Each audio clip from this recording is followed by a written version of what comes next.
Hey guys, so I wanted to create more like a sunset eyeshadow but like super easy one and more like blended but burst of color. So I did this and it's honestly super easy and super fast. You will not find anything like this on YouTube. I mean every other video on YouTube is like 5-7 colors and won't work on hooded eyes. They are more like Instagram look, but this one here is more wearable for any festive look or any event if you want like bold look. So here we go. I'm just gonna take a flat brush and just gonna come around my brows, just because as you can see I haven't done my brows yet. I wanted to let my brow hair grow before I shape them or pluck them. So for a few days you'll just have to deal with my unruly brows. We don't want to ruin all that hard work that went into, growing them. So I'm just gonna carve around my brows.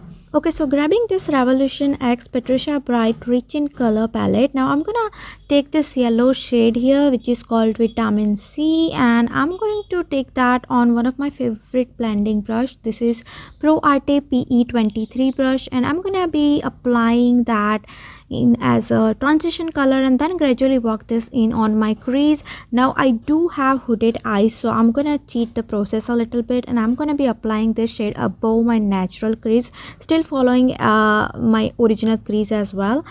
So I'm just gonna basically it's going to give me more lid space to work with. As you can see, I'm using like a packing and little tiny wriggle motion. That way the eyeshadow is gonna stick to that base for maximum pigmentation, and just using this stepping motion to help us any get rid of any harsh edges.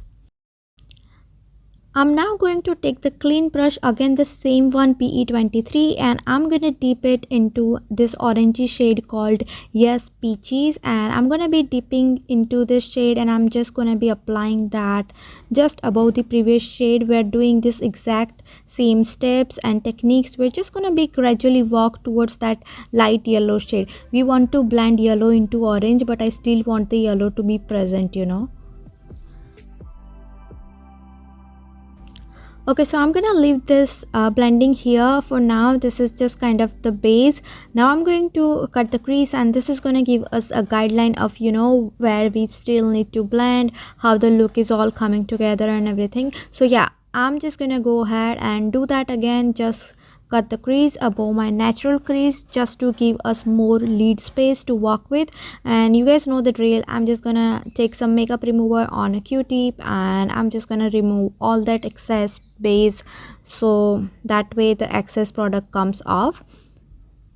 Then we can go back in, blend more without the shadow getting stuck on the concealer, becoming patchy, all of that. So you can see I've removed quite a lot of the first two shades we applied. That's why I wasn't too worried about the blending when I first started, because I was like, I know I'm gonna be covering most of it anyway, but we're actually gonna go back in and reapply it later if needed.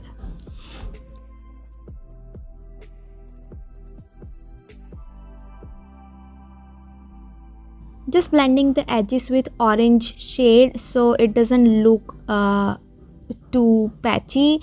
And I'm gonna stamp that pink shade right next to the previous orange shade, and it's gonna look like a hot mess right now. It's gonna look like we're trying to create like a bruised eye effect or something, but trust me, I trust the process. It's gonna work out eventually. Okay, I'm just gonna blend, I'm gonna blend until there is this beautiful seamless gradient from the orange into the pink. And as you can see, I'm taking my shadows and then blending them a lot higher than I usually would. The yellow isn't too harsh, so it's really nice and blended into my foundation color basically. I was super confident with applying my face first and then going in with eye look here. It's great to have that choice, and not to worry about any fallout so much. I totally love this palette, you guys. It's like my go-to palette. Then I'm just gonna take a flat eyeshadow brush and use this beigey shade here. Any skin tone, any eyeshadow that matches your skin tone, that shadow will work too. I'm mostly focusing it on inner corner on the layer of my concealer. This will brighten up the area and won't change the look even if the concealer oxidizes later on.